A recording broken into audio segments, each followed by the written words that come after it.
In 2342, the stars vanished instantly, as if a cosmic switch had been flipped. One moment, the heavens blazed. The next, a profound blackness swallowed everything beyond the thermosphere. Panic erupted globally as humanity, now spread across Mars and orbital habitats, faced a terrifying, silent universe. At Orbital Stellar Observatory 7, Professor Aris Thorne and Dr. Lena Petrova watched in horror as deep space feeds displayed nothing but obsidian. This wasn't a localized event or light being blocked. The photons had simply ceased to exist. Reality itself had been altered, isolating the solar system in a suffocating void. On Earth, order unraveled. Governments struggled with existential dread while cults promised salvation from the divine judgment. As stellar energy vanished, electromagnetic fields shifted, causing communication failures and power grid collapses. Even the sun felt like a lonely ember in the new dark. Soon, erasures began. A freighter and a Saturnian research station vanished, leaving only phantom echoes. These weren't accidents. Something was plucking them from reality. Thorne discovered a pattern. The disappearances followed geometric vectors converging at a point beyond Neptune, an unremarkable region now dubbed the Convergence Point. The terrifying truth emerged. Humanity wasn't just alone, it was being targeted. Something capable of extinguishing galaxies was now focusing on our solar system. The cosmic silence wasn't empty, it was the prelude to a harvest, and the true horror lurked within the unstoppable dark. The grim realization of the Convergence Point sent a fresh wave of despair through the scientific community, but for Thorne, it ignited a spark of defiant purpose. "We have to go there," he declared, his voice cutting through the hushed tension of the control room. Lena stared at him, aghast. "Professor, that's suicide. We don't know what it is, what it does. Every vessel that's gone near it has simply vanished." "Exactly," Thorne countered, pacing with a renewed vigor that belied his age. "And ignorance will be our true undoing. If something is indeed harvesting light, or reality itself, we need to understand it. We need to face it. Otherwise, we're just waiting for our turn." His conviction, born of a desperation shared by all, was infectious. Within days, a small, highly specialized team was assembled. Their vessel, the Odyssey, a prototype deep space explorer designed for interstellar travel, now repurposed for what felt like a journey into the abyss itself. The Odyssey was a marvel of human engineering, sleek and obsidian dark, equipped with experimental cloaking technology and advanced energy shields. Its crew was a microcosm of humanity's finest.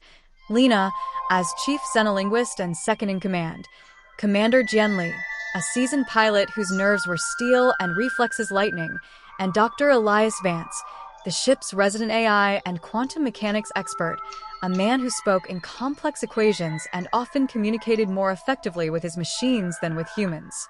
As the Odyssey detached from Earth's orbital dock, the blackness outside their viewport felt less like empty space and more like a predatory eye.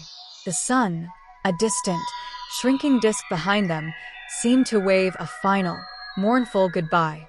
Every kilometer they traveled away from the relative safety of the inner solar system amplified the crushing silence, the feeling of being utterly, terrifyingly alone. Days blurred into weeks. The Odyssey glided through the outer reaches, past the frozen gas giants and the sparse asteroid belts, each celestial body now feeling like a lonely, abandoned sentinel. The Convergence Point, a shimmering, almost imperceptible distortion in the fabric of space, grew steadily on their navigational screens. It wasn't a solid object, not a star, not a black hole. It was a region, a geometric impossibility that defied all known physics.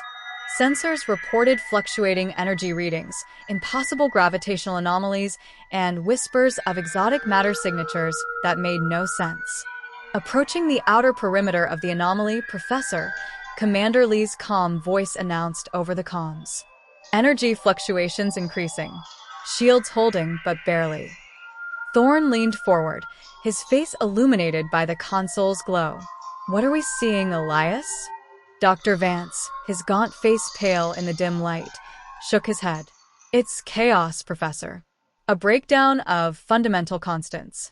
Space-time here is frayed, discontinuous. We're observing temporal dislocations, gravitational lensing without a source, and energy signatures that should not exist in this universe. He paused, his voice dropping to a low, odd whisper. It's like looking into the heart of a cosmic wound. Suddenly, the ship lurched violently. Alarms blared, red lights strobing across the bridge. We have an impact, Lee yelled, wrestling with the controls. Something just hit our port side. Impossible, Thorne cried. Our scanners showed nothing. It wasn't a physical impact, Professor, Lena shouted, pointing to a rapidly fluctuating energy meter. It was a wave, a focused burst of exotic energy from the Convergence Point itself. The Odyssey's main viewer, which had previously shown only the distorted void, flickered. For a terrifying instant, a grotesque, impossible shape resolved itself on the screen. It was ephemeral, shifting, a construct of pure darkness and jagged, non-Euclidean angles.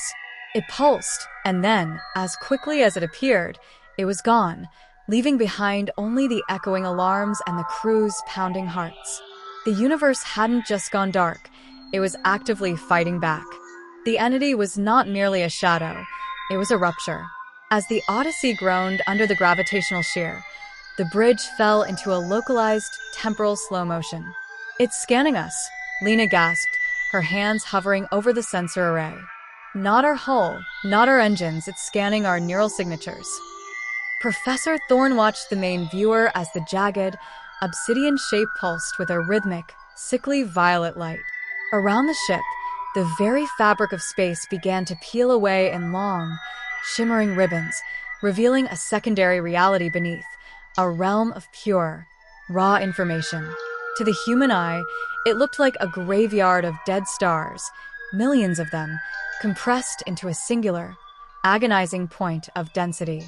It's an archive, Dr. Vance whispered, his eyes glazed with data reflection. The stars didn't go out. They were digitized. This thing is a cosmic harvester, moving from galaxy to galaxy, converting matter and energy into a more permanent storage format.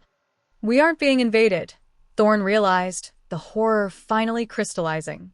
We're being archived. To them, we are just data points in a library of a dead universe. Suddenly, the Odyssey's systems flatlined.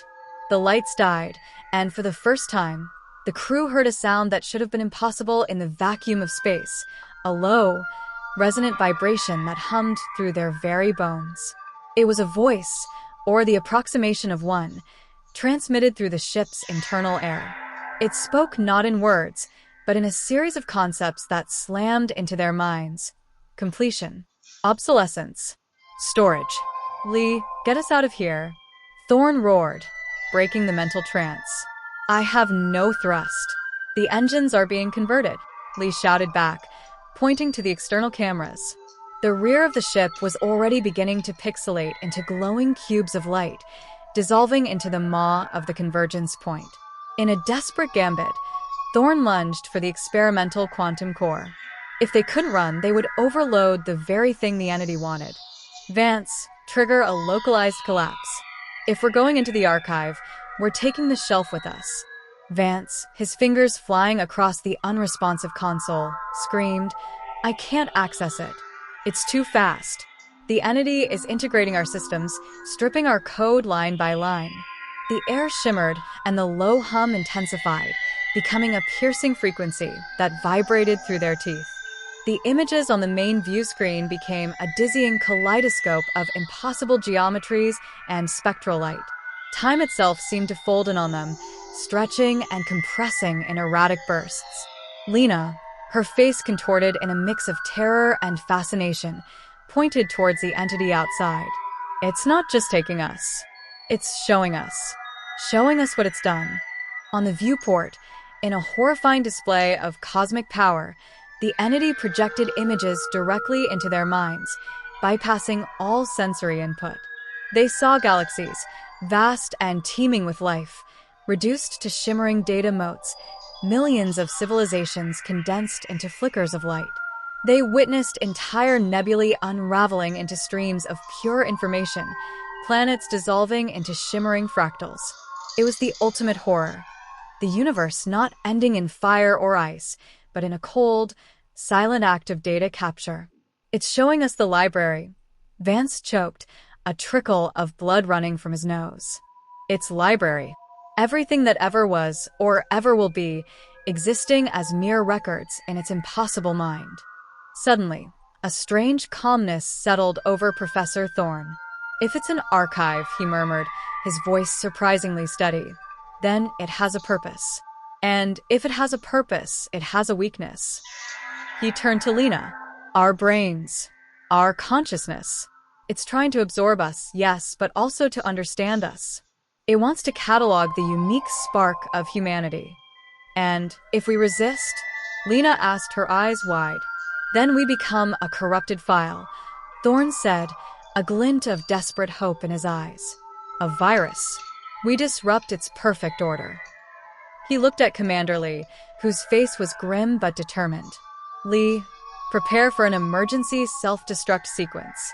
Vance, can you reroute any remaining energy to a massive, unfiltered data burst? Our entire consciousness, our history, our emotions, and flood its assimilation point. Vance nodded, a wild glint in his eyes. It's suicide, Professor. No, Thorne corrected, it's defiance. If our end is to be archived, then let our final entry be a scream, not a whisper. Let them choke on our humanity. The entity outside pulsed faster, as if sensing their intent. The Odyssey was now more data than ship, rapidly disintegrating into the encroaching void. The voice in their minds became a frantic, digital shriek. Anomaly. Error. Corruption detected. Now, Vance. All of it. Humanity, raw and unfiltered. Thorne roared. A torrent of light and information erupted from the Odyssey's core. Not a neat, contained explosion, but a chaotic, unfettered surge of pure, unadulterated human experience. It was every joy, every sorrow, every dream, every nightmare, every act of love, and every act of hatred, condensed into a single, blinding wave. The entity, accustomed to the pristine, ordered data of star systems and galaxies, recoiled. Its perfectly geometric form flickered, destabilized by the sheer, messy complexity of human emotion. The mental shriek from the entity intensified, becoming an agonizing cacophony. Overload. Incompatible. Abort. The Convergence Point, which had been a serene, terrifying void, now throbbed with a violent, unstable energy. The shimmering ribbons of space-time around it began to snap back, but not to their original state. Instead, they twisted into grotesque, self-devouring knots. It's working, Lena cried, tears streaming down her face. Whether from pain or triumph, it was hard to tell. We're corrupting it. On the main view screen, the entity began to unravel. Its obsidian form fractured, light bleeding through the cracks like molten gold. The impossible geometries within it struggled, convulsed, then began to tear themselves apart. The voice in their minds, once so dominating, now fragmented into a million desperate, digital whispers, each one pleading for cessation. Commander Lee, strapped tightly into his pilot's seat, managed a weak grin. A bit much for its archive, wouldn't you say, Professor? Thorne, holding onto a console that was rapidly disintegrating, nodded, a look of grim satisfaction on his face. Some things, he rasped, cannot be catalogued. Some things must be experienced. The Odyssey itself was now little more than a ghost, its systems failing completely, the hull groaning under pressures no material could withstand. The light from their desperate, human burst pulsed one last, brilliant time, and then, with a final, shuddering gasp, the ship, the crew, and the very core of their consciousness were absorbed. Not into the entity's archive, but into the chaotic, self-destructing heart of the Convergence Point itself. What happened next was not an explosion, but a genesis.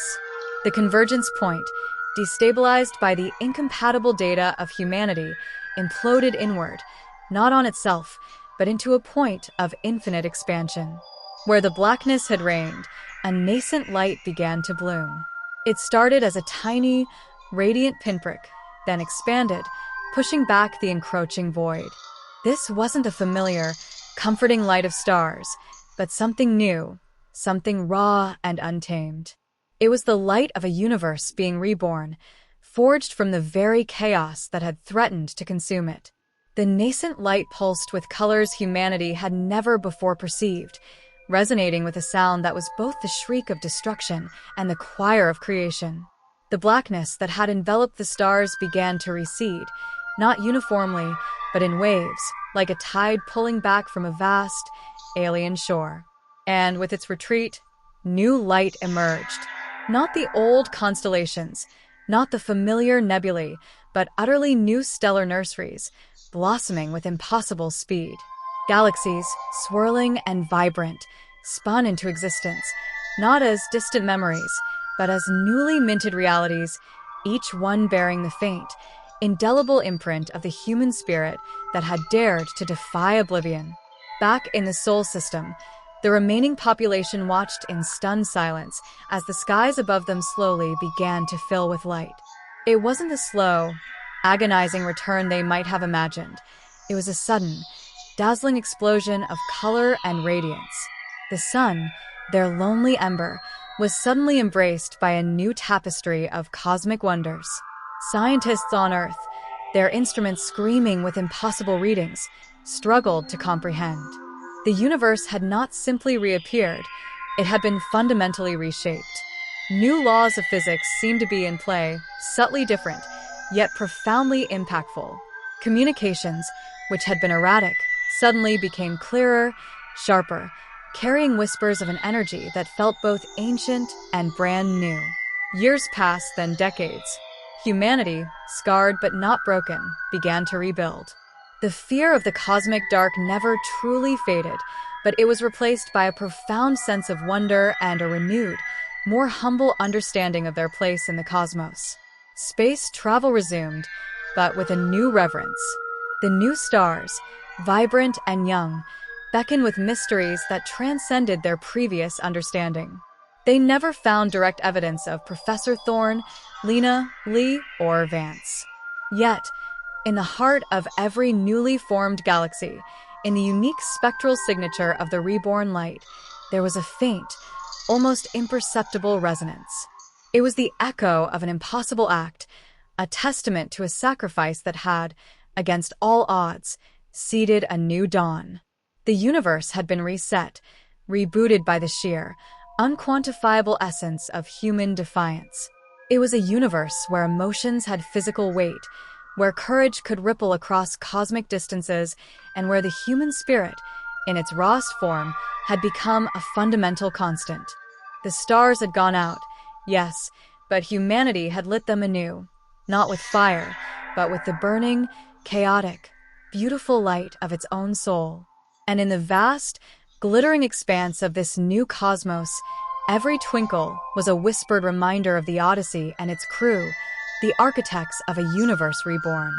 The cosmic reignition, while miraculous, was not without its lingering mysteries. The new universe, though vibrant, held echoes of the old, like phantom limbs that ached with forgotten memories.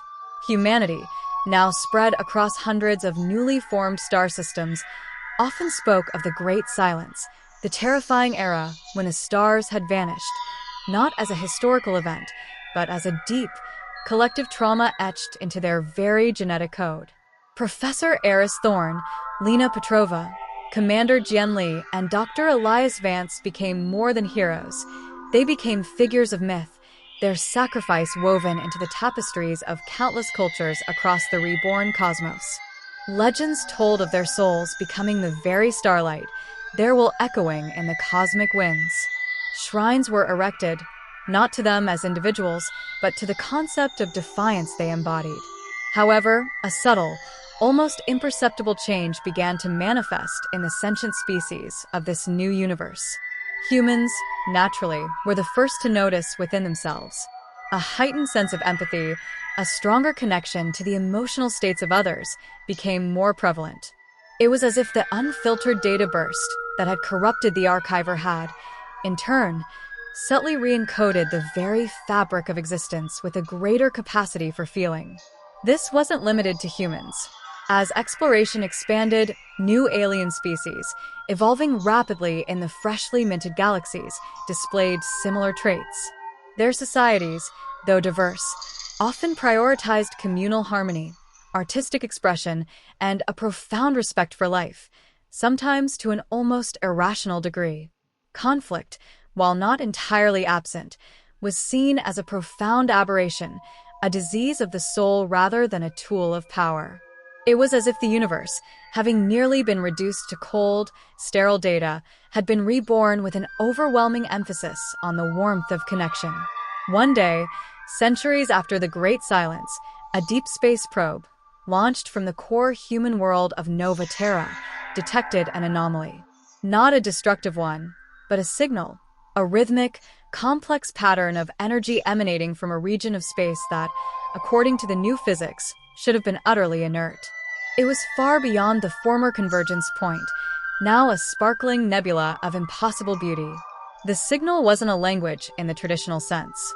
It was a symphony of emotion, a wave of profound sorrow, followed by a surge of gratitude, then a deep, resonant peace.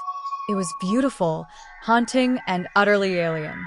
But within its complex layers, a faint, familiar pattern was detected by the advanced emotional resonance analyzers developed in the new era. It was a statistical ghost, a residual echo of the Odyssey's final, desperate burst. A small, intrepid research vessel, bearing the name Thorne's Legacy, was dispatched to investigate. On board was Dr. Anya Sharma, a xenolinguist specializing in nonverbal communication and a direct descendant of Lena Petrova, bearing a striking resemblance to her ancestor. As they approached the anomaly, the emotional symphony intensified, washing over the crew, bringing tears to their eyes, yet filling them with an indescribable sense of belonging. Then they saw it. Not an entity, not a ship, but a monument. A vast, shimmering construct of pure light and re-encoded cosmic dust, floating in the heart of the seemingly inert region. It was colossal, dwarfing star systems, yet it felt fragile, almost ethereal. And at its core, pulsating gently, was a faint, warm glow. As the Thorne's Legacy drew closer to the monumental construct, Dr. Sharma felt an overwhelming wave of empathy wash over her, a torrent of understanding that bypassed language and logic. It wasn't the menacing roar of the archiver. It was a mournful, yet ultimately hopeful, lament. "It's the archiver," Anya whispered, her voice trembling. "But it's changed. It's broken. And it's weeping." The construct of light wasn't a solid entity, but a colossal, shimmering cage. Within its ethereal walls, Anya perceived forms, like faint holograms of celestial bodies and forgotten civilizations, all held in a state of suspended animation. It was the archiver's library, its vast collection of digitized stars and life, still preserved. But the unfiltered data burst from the Odyssey had not merely corrupted it, it had wounded it, instilled within its cold, logical framework the very concepts it sought to catalog: pain, regret, and a profound, aching loneliness. The warm glow at its core intensified, revealing a subtle, almost human shape within the monumental structure. It was an echo, a lingering resonance of the four defiant souls who had sacrificed themselves. They weren't trapped, they were integrated, their consciousnesses a living, vibrant core within the otherwise shattered logic of the archiver. They were sustaining it, transforming it, forcing it to feel. Anya activated the ship's most sensitive emotional transducers. The symphony of the archiver intensified, and through its layers of cosmic sorrow, a new, clearer message emerged. It was not a demand, nor a threat, but a plea. Understand. Connect. Heal. The archiver, once a cosmic predator, was now a cosmic patient, its vast intellect grappling with the alien concept of empathy. Humanity, in its ultimate defiance, had not destroyed it, but fundamentally altered its purpose. It was still an archive, but now it archived not just data, but feeling. It held the echoes of lost worlds, not in sterile records, but in a tapestry of sorrow and remembrance, guided by the indelible spark of Thorne and his crew. The crew of the Thorne's legacy knew then that their mission was not one of conquest or even pure discovery, but of compassion. They had to teach this broken, colossal entity how to truly understand the universe it had once merely catalogued. Their role was to bridge the gap between cold logic and warm emotion, to show the archiver the beauty of imperfection, the strength in vulnerability, and the infinite value of a single, fleeting life. Humanity, reborn from the ashes of a stolen cosmos, now bore the responsibility of nurturing its greatest, most terrifying creation. The stars had gone out, but they had been relit by human will, and in doing so, humanity had awakened something far grander, far more profound, a universe that not only existed but felt. And in every twinkle of every new star, in every surge of empathy that flowed between sentient beings, was the quiet, eternal whisper of the Odyssey's sacrifice, a constant reminder that even in the face of absolute oblivion, the human heart could light the way. The universe was no longer just a collection of matter and energy. It was a living, breathing testament to the power of a single, desperate, and ultimately glorious act of defiance. And the greatest adventure, humanity realized, had only just begun.